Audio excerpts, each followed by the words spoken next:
आपका class 10th का जो सिलेबस है उसका हमारा बेटा लास्ट चैप्टर आ चुका है ये, ठीक है। इसके अंदर एक टॉपिक जो है वो रहता है बेटा कंस्ट्रक्शन। तो जो कंस्ट्रक्शन है उसके रिगार्डिंग कोई भी क्वेश्चन आपका एनटीएससी में नहीं आता कभी भी, तो मैं कंस्ट्रक्शन को एनटीएससी के पॉइंट ऑफ व्यू से काउंटर नहीं करता। चैप्टर 11 में आपका 2 लेक्चर का चैप्टर है बेटा, जब हमारी कभी प्रॉपर क्लासेस होंगी तब हम इनको डिस्कस करेंगे, ठीक है। उसके अतिरिक्त बाकी जितने भी चैप्टर थे मैं आपको कंप्लीट करा चुका हूँ, और ये आपका लास्ट चैप्टर है बेटा सरफेस एरिया एंड वॉल्यूम। और ये ऐसा चैप्टर है बेटा जो आप 9th क्लास में पढ़ भी चुके हैं, लेकिन फिर भी मैं आपको एक बार डिटेल में एक एक चीज़ दोबारा से बताना चाहूँगा। तो चलिए इसमें 10 डेज लगे या 15 डेज लगे, ठीक है। आज मैं इसके अंदर केवल जो है फॉर्मूले से संबंधित 2 चीज़ों पे बात करेंगे बेटा। One is cuboid and second is cube, ठीक है। आज के लेक्चर में हमारा टॉपिक डिस्कशन रहेगा बेटा क्यूबॉइड एंड क्यूब ओनली, और कल के लेक्चर में नेक्स्ट जो आपका लेक्चर होगा उसमें हम रिमेनिंग जो फिगर्स हैं, जैसे आपका सिलेंडर हुआ, कोन, स्फीयर, हेमीस्फीयर, शेल वगैरह जो भी हैं उनके बारे में चर्चा करेंगे। और लास्ट में हम पढ़ेंगे बेटा फ्रस्टम ऑफ कोन, सबसे लास्ट में। तो क्यूबॉइड और क्यूब के ऊपर चर्चा जब हम करते हैं तो क्यूबॉइड को अगर मैं आपको समझा देता हूँ तो क्यूब आपका ऑटोमेटिक बेटा समझ में आ ही जाएगा आपको, क्योंकि it's a special case of cuboid. अब देखिए जैसे कि मैंने ये स्ट्रक्चर बनाई, आप अच्छे से देखना। देखो बेसिकली मैं क्या कर क्या रहा हूँ, जब मैं क्यूब का पिक्चर ड्रॉ कर रहा हूँ तो मैंने क्या बनाया, आप नोट करें बेटा क्या बनाया मैंने एक रेक्टेंगल बनाया, ठीक है। अच्छा, उसके बाद मैंने थोड़ा सा गैप देके देखो एक और रेक्टेंगल बना दिया, आप इसको ध्यान से ऑब्जर्व कर सकते हैं बेटा।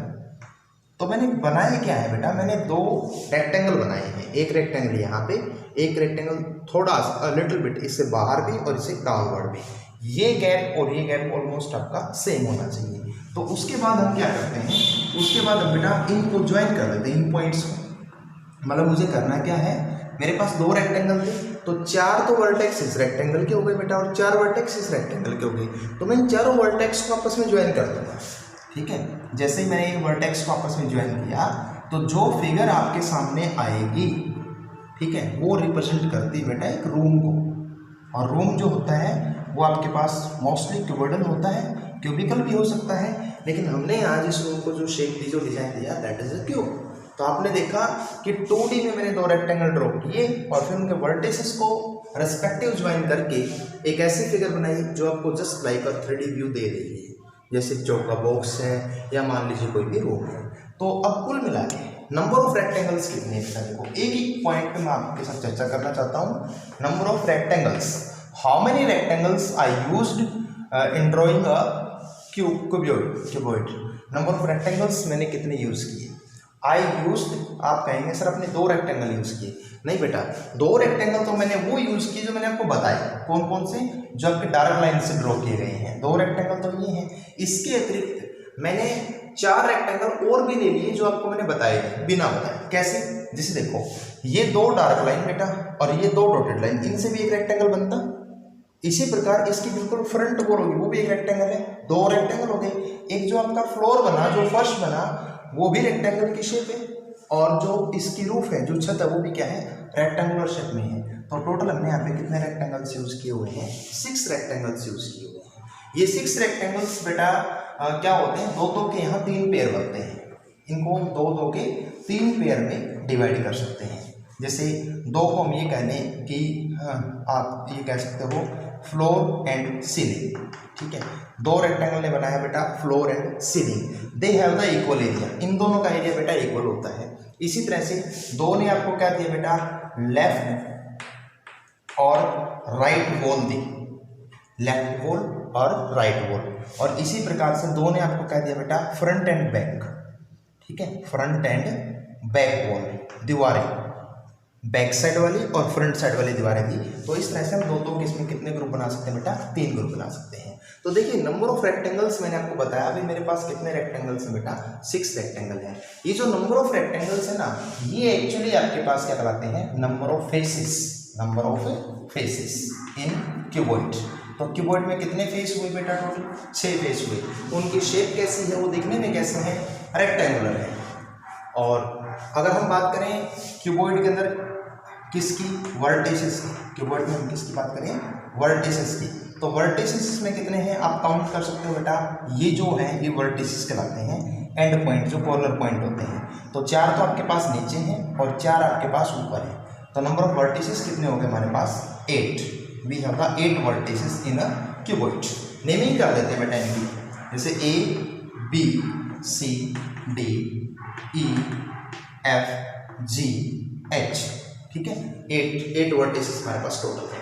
अब देखिए, जैसे आपको मैंने बताया कि हमने 6 रेक्टेंगल्स का यूज करके एक क्यूबॉइड बनाया। अब बेटा ये बताओ, एक रेक्टेंगल जो होता है, एक रेक्टेंगल में आपके पास कितने डायगोनल होते हैं, 2। और हमने क्यूबॉइड में कितने रेक्टेंगल यूज कर रखे हैं, 6। तो इसके अंदर टोटल कितने डायगोनल यूज हुए, हर रेक्टेंगल के साथ बेटा 2 डायगोनल जुड़े हुए हैं। तो 2 डायगोनल इसके और 2 इसके, 4, फिर 2 इसके 6 और 2 इसके 8, 2 इस सामने वाले के 10 और 2 इस पीछे वाले के 12। तो टोटल नंबर ऑफ इनको बोलते हैं बेटा face diagonal. Total number of face diagonal के टोटल नंबर कितने होते हैं आपके पास, 12। एक क्यूबॉइड के अंदर हम टोटल 12 फेस डायगोनल रखते हैं, जिनमें से 4 की लेंथ एक समान होती है, 4 की लेंथ एक समान होती है और 4 की लेंथ एक समान होती है। इन फेस डायगोनल को बेटा हम 4 के 3 ग्रुप में डिवाइड कर सकते हैं, ठीक है। जैसे पीछे भी मैंने पेयर बनाया था। अगर हम बात करें सीलिंग वॉल की, तो 4 डायगोनल ऐसे होंगे जिनकी लेंथ बेटा √L² + B² होगी। 4 ऐसे फेस डायगोनल होंगे जिनकी लेंथ होगी बेटा B² + H², और 4 ऐसे होंगे जिनकी लेंथ आपके पास रहेगी L² + H²। चलो कैसे रहेगी मैं आपको ये भी समझा देता हूँ। देखो बेटा, एक रेक्टेंगल जो इसमें यूज हुआ है, एक जो रेक्टेंगल जो फ्रंट का रेक्टेंगल हमने यूज किया, वो रेक्टेंगल 2 बातें डिफाइन कर रहा है बेटा। क्या क्या, एक तो लेंथ और एक हाइट। समझ रहे हो, जो फ्रंट वॉल है उसने कीवर्ड की 2 बातें डिफाइन की। हम ऐसे लिखते हैं ना L B और H। तो इस सामने वाले रेक्टेंगल ने क्या डिफाइन किया, length and height of the cuboid. तो एक रेक्टेंगल में एंगल कितना होता है, 90 डिग्री, और इसको क्या बोलते हैं अपन, फेस डायगोनल। पाइथागोरस थ्योरम से बेटा इसकी लेंथ आप समझ सकते हो क्या आएगी, √L² + H²। अब इस सामने वाली दीवार में ऐसे कितने डायगोनल होंगे बेटा, 2, और बैक साइड में भी कितने होंगे, 2। तो 2 और 2 4। तो ये 4 वो हैं जिनके आपके पास L² + H² लेंथ है, ये यानी कि फ्रंट वॉल और बैक वॉल के फेस डायगोनल्स हैं। इसी प्रकार अगर मैं इस दीवार को इसका व्यू साइड में दे दूं तो ये भी एक रेक्टेंगल होगा। इसको अलग से निकाल के अगर हम सोचें बेटा GHCB, this is also rectangle. अब इसमें ये जो लेंथ है ना, ये ब्रेड्थ का काम कर रही है और ये किसका काम कर रही है, हाइट का। तो इस डायगोनल की लेंथ क्या होगी, सोचो।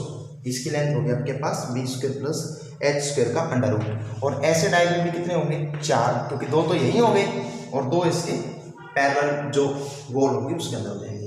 एंड लाइकवाइज जो एक और आपके पास रह गई L² + B², यानी कि अगर इसका फर्स्ट देखें तो इसका फर्स्ट भी क्या है, रेक्टेंगल, और उसकी जो डायमेंशंस है वो L और B है।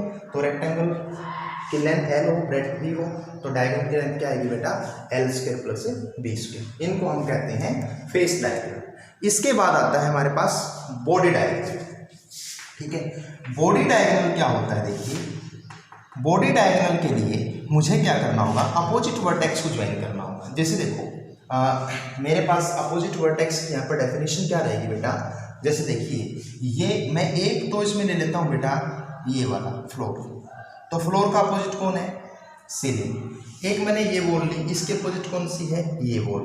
और एक मैं लेता हूँ पिछली, तो उसके अपोजिट कौन सी है, सामने वाली। मतलब कहने का मतलब ये होता है कि पेयर में अगर 3 पेयर पैरेलल प्लेन्स के जिस पॉइंट पे इंटरसेक्ट करते हैं वो और ये दोनों के दोनों आपके पास क्या बनते हैं, अपोजिट वर्टेक्स बनते हैं। तो अगर मैं G को D से मिलाऊं तो मेरे पास G और D एक बॉडी डायगोनल होगा बेटा, G और D एक बॉडी डायगोनल होगा। इसी प्रकार B और E मेरे पास दूसरा बॉडी डायगोनल होगा, ठीक है। तो मैंने ये इस एज के लोग निकाल दिया, एक तो DG और एक BE। इसी प्रकार मैं इन 2 एजेस को यूज कर चुका, अब मैं इसको भी यूज कर सकता हूँ। A का निकाल सकता हूँ मैं किसके साथ, H के साथ, AH। आप प्रॉपर डायग्राम बना के कॉपी में बेटा सोचना, समझ में आएगा। नेमिंग मेरे अकॉर्डिंग होनी चाहिए, ये नेमिंग मेरे अकॉर्डिंग फिर आपको मैच करेगी चीजें। AH और इधर से क्या हो सकता है, FC। तो देख सकते हैं मैंने जितने पॉसिबल बॉडी डायगोनल थे बेटा वो सारे ज्वाइन किए और उससे मुझे कितने बॉडी डायगोनल टोटल मिले, 4। और इन चारों के लेंथ बेटा एक समान होती है। और मैं आपको ये बता दूं कि किसी भी कीवर्ड में ये जो बॉडी डायगोनल होते हैं ये लार्जेस्ट लेंथ होती है बेटा। किसी भी कीवर्ड में लार्जेस्ट लेंथ जो होती है वो किसकी होती है बेटा, बॉडी डायगोनल की। जैसे अगर आप देखो तो तीनों डायमेंशन में से आप कहोगे सर लेंथ सबसे ज़्यादा है, उसके बाद या तो हाइट होगी या ब्रेड्थ होगी, इस ऑर्डर में चलेगा। लेकिन फिर आप जैसे देखोगे कि नहीं सर लेंथ और ब्रेड्थ से बड़ा तो उसका डायगोनल है, और फिर सबसे बड़ा डायगोनल कौन सा होता है हमारे पास, बॉडी डायगोनल। और बॉडी डायगोनल आप कैसे कैलकुलेट करोगे, देखो ये भी समझाता हूँ। देखो मैं अगर इसको इसे ज्वाइन कर दूँ तो मेरे पास ये लेंथ कितनी आएगी बेटा, सिंपल सी बात है। देखो बेस आपका एक रेक्टेंगल है और उस रेक्टेंगल की एक साइड एल है और एक साइड क्या है बी, तो ऑब्वियसली ये लेंथ हमारे पास कितनी होगी बताओ, √L² प्लस B²। ये लेंथ आपके पास कितनी होगी बेटा h, और ये लेंथ कितनी होगी आपके पास h। तो g को d से अगर मैं ज्वाइन कर दूं तो मुझे बताओ GBD, यहां से मैं ये लिख रहा हूं triangle GBD is a right angle triangle बेटा, this is a right angle triangle. कौन सा एंगल 90 है भाई, GBD 90 है। क्यों है, क्योंकि देखो ना कोई भी दीवार है वो फर्श के ऊपर कैसे खड़ी होती है, परपेंडिकुलर खड़ी होती है। तो ये जो एज है ये इसके फेस डायगोनल के साथ एंगल कितना बनाएगी बेटा, ये 90 का एंगल बनाएगी। ठीक है, तो ये लेंथ आपके पास h है, ये लेंथ आपके पास √L² प्लस B² है। अब आप पाइथागोरस से बॉडी डायगोनल निकाल सकते हैं। तो अगर मैं DG की लेंथ निकालना चाहूँ तो मेरे पास DG किसके बराबर होगा बताइए, √DG रहेगा बेटा DB² प्लस BG², राइट है, √DB²। अब DB की लेंथ कितनी है, √L² प्लस B², उसका स्क्वायर करूँगा तो क्या आएगा L² प्लस B² और प्लस में BG आपके पास कितना है h का स्क्वायर करेंगे तो h²। तो ये कहलाता है बेटा DG, this is called actually body diagonal की लेंथ। ठीक है, शॉर्ट फॉर्म में हम क्या लिखेंगे, length of body diagonal, LBD जहाँ लिख रहा हूँ लेंथ ऑफ बॉडी डायगोनल वो L² plus B² plus h²। ये तो बात थी बेटा लेंथ से संबंधित। अब मैं 2 पॉइंट आपको एरिया और वॉल्यूम से कनेक्टेड और बता देता हूँ जो आपने प्रीवियस क्लास में पढ़े भी हैं, आई होप आप लोगों को पता भी होगा। फिर भी कोई डाउट अगर आपका रहे तो आप डाउट सेशन में डिस्कस भी कर सकते हैं। देखो एक तो होता है बेटा आपके पास CSA, ठीक है, CSA को हम LSA भी बोल देते हैं। CSA की फुल फॉर्म होती है बेटा कर्व्ड सरफेस एरिया, और LSA की फुल फॉर्म होती है बेटा लेटरल सरफेस एरिया। ठीक है, दोनों एक ही मतलब है, ऐसे surface area, C for curved और L फॉर लेटरल। तो इसमें एक्चुअली क्या होता है, कीवर्ड के केस में LSA CSA क्या होता है, फ्लोर को और सीलिंग को छोड़ के जो एरिया बच जाएगा इन दोनों को नहीं लेना। फ्लोर और सीलिंग के अलावा जो 4 सरफेस बच गए, 4 रेक्टेंगल बच गए, उनके एरिया का टोटल क्या होता है CSA, और वो आपको पता भी है क्या आएगा 2 टाइम्स ऑफ। अगर मैं आपको कैलकुलेट करके भी दिखा दूँ तो देखिए हमारे पास एक तो कौन सा नहीं आएगा बेटा L इंटू बी नहीं आएगा, और दूसरा कौन सा नहीं आएगा L इंटू बी। तो हमारे पास देखिए मैंने बताया था कि टोटल हमारे पास कितने रेक्टेंगल होते हैं बेटा, 6 रेक्टेंगल होते हैं। तो हमारे पास एरिया भी 6 होते हैं। अब 2 रेक्टेंगल का एरिया तो LB और LB होता है, देखो ठीक है। 2 का आपके पास रहेगा BH और BH, और 2 का आपके पास रहेगा LH और LH। अब जैसा कि मैंने आपको बताया कि CSA में हम फर्श और छत को नहीं लेते, तो ये एरिया CSA में कंसिडर नहीं होता, बाकी चारों एरिया CSA में कंसिडर होंगे। तो BH BH 2BH और LH LH 2LH, वहाँ ऐड करो इनको, 2BH plus 2LH, 2BH plus 2LH। यहाँ से आप देखेंगे 2B कॉमन है, H भी कॉमन है, अंदर क्या रहेगा बेटा L plus B। This is most important, ठीक है, नेक्स्ट टाइम इसकी चर्चा करेंगे दोबारा से। एक होता है आपका TSA यानी कि टोटल सरफेस एरिया, इसको हम होल सरफेस एरिया भी बोल देते हैं, और इसमें सारे सरफेस का एरिया ले लेंगे तो बेटा हर एलिमेंट 2 बनाएगा, तो 2 ही कॉमन आएगा, अंदर क्या रहेगा LB plus BH plus LH। Last and final बेटा वॉल्यूम। वॉल्यूम का दूसरा नाम होता है बेटा कैपेसिटी, ठीक है, किसी भी बर्तन की कैपेसिटी क्या है। हिंदी में वॉल्यूम जो होता है इसको हम आयतन बोल देते हैं, और कैपेसिटी को हम बोल देते हैं धारिता। धारिता का मतलब ही क्या होता है बेटा, संस्कृत का वर्ड लिया गया है। धारिता का मतलब होता है धारण करने की क्षमता, धारण करने की क्षमता, ठीक है। कोई कितनी चीज़ को धारण कर सकता है, यानी कि कैपेबिलिटी टू ऑक्यूपाई समथिंग, यानी कि किसी ग्लास में कितना पानी आता है, जग में कितना पानी आता है, यही उसकी कैपेसिटी या वॉल्यूम को डिफाइन करता है। तो ये आपके पास होता है L into B into H. I hope that you got my point. Last and final 1 minute आपका और लेने वाला हूँ मैंने बताया था आप लोगों को क्यूब। तो देखिए डिटेल में आपको मैंने क्यूबॉइड पढ़ाया बेटा। अब क्यूब पढ़ाने की जरूरत है नहीं, क्योंकि होता क्या है, जब L, B और H ये तीनों हमारे इक्वल हो जाएं और इसको हम इक्वल टू A मान लें, then this cuboid becomes a cube. तो आप जितने भी फॉर्मूले आपने पढ़े हैं उनमें L, B और H के स्थान पर क्या रख देंगे, A, और रेस्पेक्टिव फॉर्मूले किसके निकल के आ जाएंगे बेटा, क्यूब के। सो फॉर एग्जांपल सबसे पहले मैं बात करूं कि फेस डायगोनल की लेंथ क्या रहेगी, तो यहां पर देखो फेस डायगोनल की 3 लेंथ पॉसिबल थी क्यूबॉइड में, यहां ए स्क्वायर, यहां ए स्क्वायर, यहां ए स्क्वायर, यहां ए स्क्वायर, यहां ए स्क्वायर, यहां ए स्क्वायर। तो एक क्यूब के अंदर सारे फेस डायगोनल एक लेंथ के होते हैं, और वो सारी लेंथ क्या आ जाएगी निकल के बेटा, ए सब्स्टिट्यूट करने से वो आ जाएगी आपके पास √2a। लाइकवाइज जो लेंथ ऑफ बॉडी डायगोनल है वो क्या हो जाएगी, ए स्क्वायर प्लस ए स्क्वायर प्लस ए स्क्वायर, यानी कि √3a। इसी प्रकार से देखिए सी एस से क्या जाएगा, a plus A into A, this will become 4a square, A square A square A square, 3a square into 2 क्या हो जाएगा, 6a स्क्वायर, a इंटू ए क्या हो जाएगा, a क्यूब। तो आज का असाइनमेंट आपको कीबोर्ड और क्यूब के ऊपर ही मिलेगा, बेसिक क्वेश्चंस प्रैक्टिस करने हैं बेटा आपको।